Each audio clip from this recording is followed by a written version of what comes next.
Welcome to day 3 in the easiest list building strategy training. On today's training, we'll discuss landing pages, also known as opt-in pages. The purpose of a great landing page is to arouse excitement around what you have to offer and entice your prospects to download or purchase what you have to share.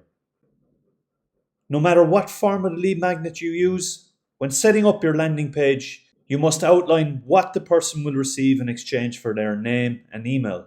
You must remember to keep your message simple, short, and make your offering clear and compelling. You'll need to outline the benefits or the results subscribers will receive from the lead magnet you intend on sharing.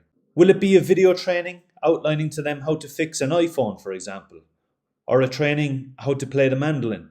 Then what will the benefits be? For example, will they be able to play the mandolin after this special training?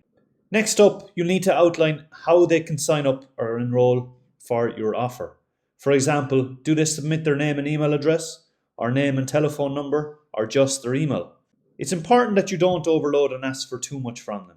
Name and email and telephone number are the most obvious and common requests, but with cold prospects, such as leads from Facebook, YouTube, Instagram, or Twitter, for example, it's best to request an email address only. This enables you to start communicating with these folks immediately. After that, you can then start building KLT, or otherwise known as Know, Like, Trust, and target them with more compelling offers at a later stage.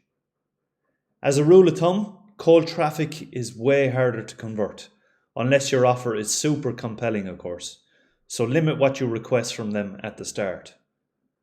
Although I say it's not important to get a name, there is the added bonus of doing so.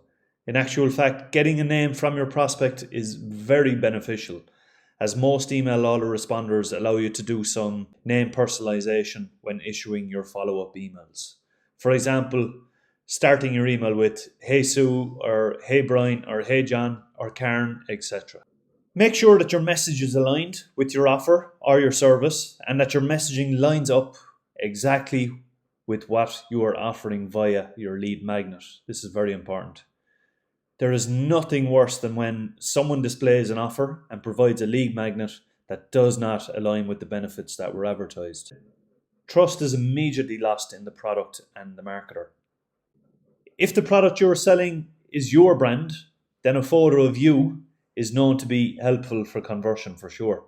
It also shows that there is a real person behind the product or the brand.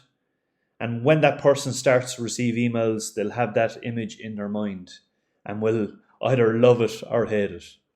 You do need to spend some time finding the right opt-in pages that work best for you. And this really boils down to what we discussed in our first video, which was, what lead magnet do you intend on using? Such as, will you be sharing how-to videos, downloadable ebooks, cheat sheets or checklists, mini trainings or webinars, audiobooks, free templates, free subscriptions or case studies? So what opt-ins work best for me? Well, to be honest, you can use a tool or a plugin from your website to have an opt-in page for your subscribers. Rather than using a plugin in this instance, we'll look at a tool called Leadpages that can be integrated with any of your autoresponders and at the same time doesn't require you to have a website. Leadpages is a market leader when it comes to landing pages, and they have a whole library full of options to choose from and tailor as you wish. To make things even easier, they have a whole host of lead magnet scenarios and templates for you to choose from. So let's go and check some out right now. So here we are in Leadpages. Now, if you're not a customer of Leadpages, you can start a free trial there, and there's a 14-day free trial. After that, then you'll be charged. So let's dive in. So when you sign into Leadpages, this is what your dashboard will look like. You'll see here on the left-hand side, you have a whole host of features that you can use from, ranging from building out sites, conversion tools, branding, images, lead magnets, and so on. But then over here to the right-hand side, what you can do is you can create a new landing page. And when doing so, you can see a whole host of different landing pages that you can use here. So just as a general example, I'll select the first one here where I can start building. So what I'll do in this instance, I'll just do a test page. So test page.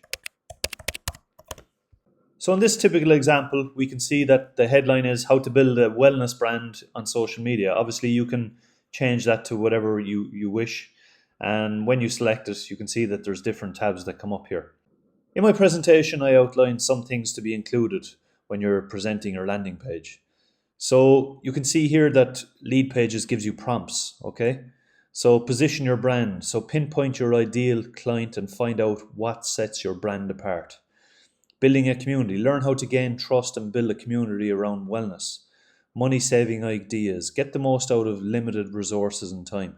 So you can see here that even Lead Pages are giving you prompts there that you could include on your landing page that you can tailor to your own niche. And we can see here that we've got a call to action button at the very bottom. So obviously you can edit what you'd like to put in there, and away you go. So I'm going to leave that as is, and I'm just going to select publish. And when I select publish, the page will publish. Then I'll go and I'll copy the link. And that's our lead page created. And that's how it looks. So you'll see when I click the call to action, it'll prompt people to enter their email address and then send the guide. So that is that, guys. That's just a typical landing page. So what you learned today was how to set up your landing page to maximize your results. What I want you to do now is to go and sign up to any of the platforms I suggested and then get your own landing page set up. Then after doing that, hit reply and let me know how you get on. Then, in tomorrow's training, we'll look at choosing the correct offers to promote to your prospects after they have opted in via your super awesome landing page.